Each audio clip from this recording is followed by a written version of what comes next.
আসসালামু আলাইকুম প্রিয় দর্শক, আপনাদের সকলকে আমন্ত্রণ জানাচ্ছি অন্য মঞ্চের আলাপচারিতায়। বাংলাদেশ সেনাবাহিনীর ২৬ জন কর্মকর্তার বিরুদ্ধে অপরাধ ট্রাইব্যুনালের বিচার নিয়ে সরকার ও সেনাবাহিনীর মধ্যে বিরোধ এবার একেবারে প্রকাশ্যে এসে গেল। অক্টোবর ৮, ২০২৫ তারিখে international crimes tribunal ICT Sheikh Hasina সমেত ৩০ জনের বিরুদ্ধে গ্রেপ্তারি পরোয়ানা জারি করেছে জোরপূর্বক গুম করার অভিযোগে। ICT chief prosecutor Mohammad Tajul Islam দুটি পৃথক মামলায় ৩০ জনের বিরুদ্ধে আনুষ্ঠানিক অভিযোগ পেশ করেছেন। প্রথম মামলায় শেখ হাসিনা, অবসরপ্রাপ্ত মেজর জেনারেল তারিক আহমেদ সিদ্দিকী এবং র্যাপিড অ্যাকশন ব্যাটালিয়নের বা র্যাব তার ঊর্ধ্বতন কর্মকর্তা সমেত ১৭ জনকে অভিযুক্ত করা হয়েছে। অভিযোগ, র্যাবের টাস্ক ফোর্স ইন্টারোগেশন বা যে র্যাবের টাস্ক ফোর্স ইন্টারোগেশন যে সেল বা টিএফআই সেলে জোর করে তাদেরকে গুম করা হয়েছে এবং নির্যাতন করা হয়েছে। দ্বিতীয় মামলায় শেখ হাসিনা, তারেক সিদ্দিকী এবং ডিজিএফআই এর সাবেক পরিচালক জেনারেল সহ ১৩ জনের বিরুদ্ধে জয়েন্ট ইন্টারোগেশন সেল বা জেআইসিতে নির্যাতনের অভিযোগ এনেছে। দুটি মামলায় সেনা বা সামরিক কর্তা ব্যক্তির সংখ্যা ২৬। প্রিয় দর্শক, আপনাদের হয়তো মনে আছে গত ৩১শে আগস্ট সেনা প্রধান ও প্রধান বিচারপতির সাক্ষাৎ বিষয়ে আমি একটা প্রতিবেদন করেছিলাম। সেখানে জানিয়েছিলাম সাক্ষাতের উদ্দেশ্য ছিল যাতে সেনা কর্তাদের বিচার ট্রাইব্যুনালে না হয়ে সামরিক আদালতে হয় সে বিষয়ে তদবির করতে প্রধান বিচারপতি সৈয়দ রিফাত আহমেদের কাছে গিয়েছিলেন জেনারেল ওয়াকারুজ্জামান। ওই একই ভিডিওতে জানিয়েছিলাম পরদিন সেনা প্রধান দেখা করেন প্রথমে প্রধান উপদেষ্টা মোহাম্মদ ইউনূসের সঙ্গে এবং তারপর রাষ্ট্রপতি মোহাম্মদ শাহাবুদ্দিন চুপ্পুর সঙ্গে। সেই দেখা সাক্ষাতের উদ্দেশ্যের মধ্যে অন্যতম ছিল যাতে সেনা কর্তাদের বিষয়ে ট্রাইব্যুনালে না হয়, তাদের বিচারটা যাতে ট্রাইব্যুনালে না হয় সেজন্য প্রধান উপদেষ্টাকে অনুরোধ করা এবং রাষ্ট্রপতিকে অনুরোধ করা যাতে তিনি এরকম কোনো অধ্যাদেশ জারি না করেন। সেনাপ্রধানের সেই চেষ্টা যে ব্যর্থ হয়েছে সেটা বোঝা গেল ৮ অক্টোবরে যখন ২৬ জন সেনাকর্তার বিরুদ্ধে ওয়ারেন্ট জারি হলো।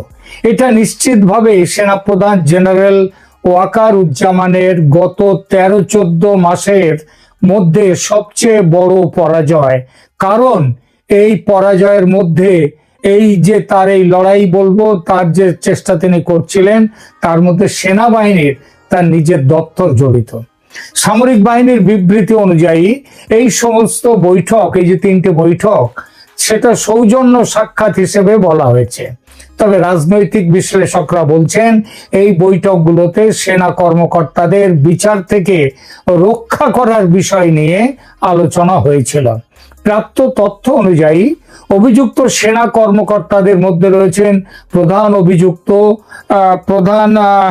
অভিযুক্ত হচ্ছেন অবসরপ্রাপ্ত মেজর জেনারেল তারিক আহমেদ সিদ্দিকী, শেখ হাসিনার সাবেক নিরাপত্তা ও প্রতিরক্ষা উপদেষ্টা।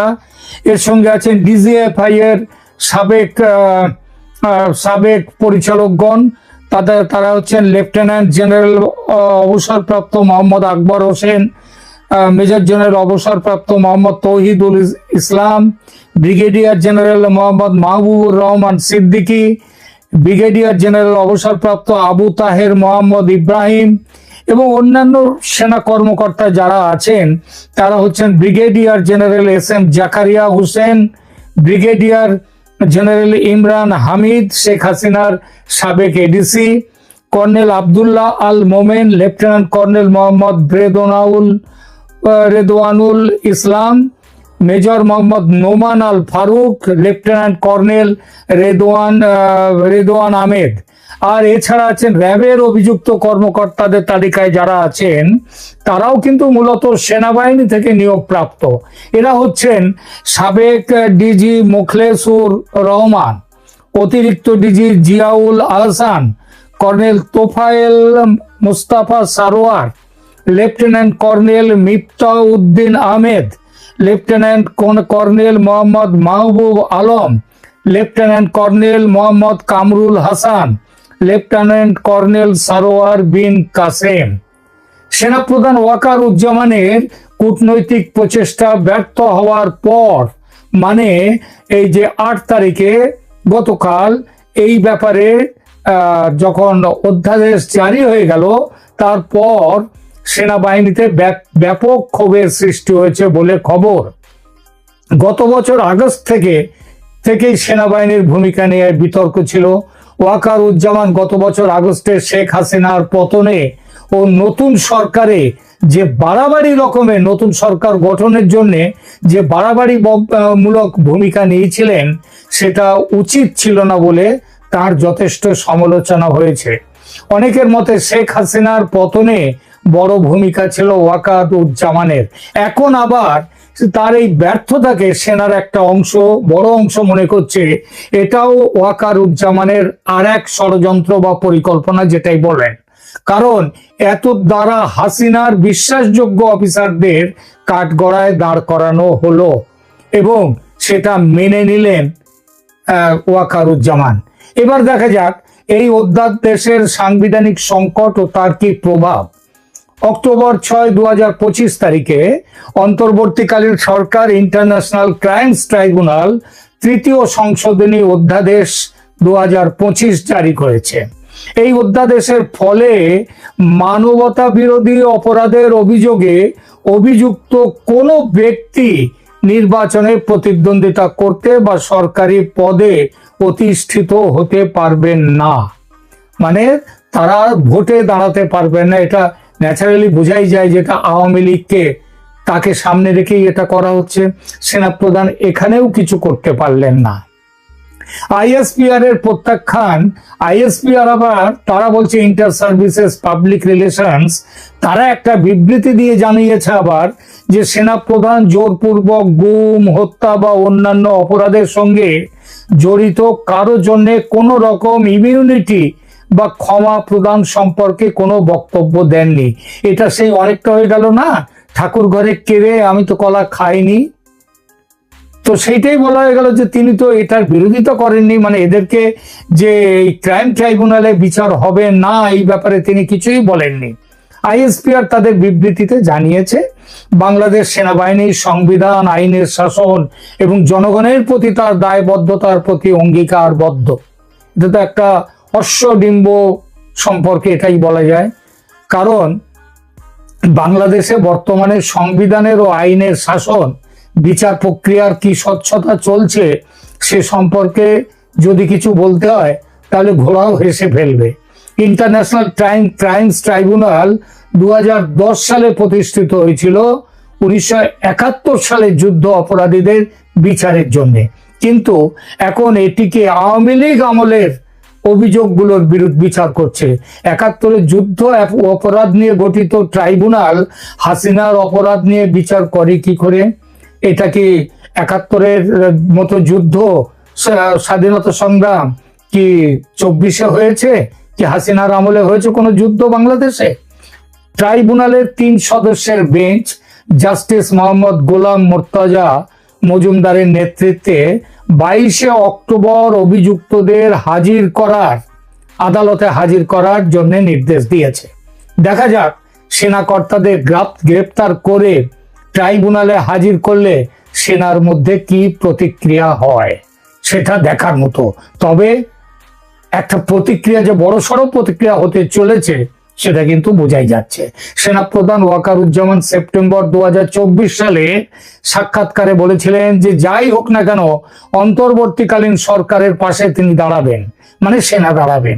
একই কথা পরবর্তীতেও একাধিকবার বলেছেন। তবে বেসামরিক শাসক মোহাম্মদ ইউনূস তিনি কিন্তু কখনোই বলেননি যে তার সরকার সেনার পাশে থাকবে, বরং ক্ষমতা গ্রহণের পর থেকেই মোহাম্মদ ইউনূস বারংবার সেনা প্রধানকে গুরুত্বহীন হিসেবে দেখিয়েছেন। আর সেনা কর্মকর্তাদের বিচারের প্রশ্নে তো জেনারেল ওয়াকারের 2 গালে ঠাস ঠাস চড় মারল ইউনূস সরকার। এই পরিস্থিতিতে প্রশ্ন ওঠে স্কিম, এরপরে কি? এরপরে উঠে আসছে কয়েকটি সম্ভাবনা। সবচেয়ে বড় সম্ভাবনা ইউনূসের পদচ্যুতি।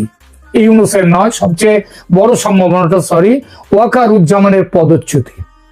এই ঘটনায় বলিয়ান ইউনূস সরকার ওয়াকারুজ্জামানকে পদচ্যুত করতে পারেন, সে সম্ভাবনা এবং সেই কথা কিন্তু ঢাকার রাজনীতির অলিতে গলিতে শোনা যাচ্ছে। নতুন আর্মি চিফ নিয়োগ করতে পারেন তাকে পদচ্যুত করিয়ে। দ্বিতীয় সম্ভাবনা, উচ্চাকাঙ্ক্ষী কিন্তু স্বভাবে ঝুঁকি নিতে ভয় পাওয়া ওয়াকারুজ্জামান কি দরকার বাবু, ঝামেলায় গিয়ে এই বলে নিজেই পদত্যাগ করে চলে যেতে পারেন। তার যা পাওনা সে তো হয়েই গেছে। এবং তৃতীয়ত সম্ভাবনা যেটা, সেনার মধ্যে ব্যাপক বিক্ষোভের দরুন একটা অভ্যুত্থান হতে পারে। এগুলো সব নতুন সম্ভাবনা।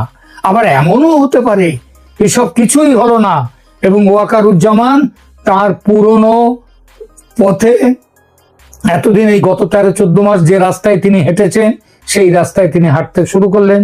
সে রাস্তাটা কিরকম, সে হাঁটাটাই বা কিরকম? মাঝে মাঝে জেগে উঠবেন, যাত্রা দলের বিবেকের মতো বড় বড় ভাষণ মারবেন, অনেক জ্ঞানের কথা বলবেন, তারপর ঘুমিয়ে পড়বেন, যেমন ভাবে কাটিয়েছেন গত 13-14 মাস। কিন্তু যাই হোক, যেটাই হোক, একটা বড় ধাক্কা, বড় জিনিস কিন্তু আসতে চলেছে বাংলাদেশে, খুব অল্প দিনের মধ্যেই, দেখে নেবেন। ধন্যবাদ।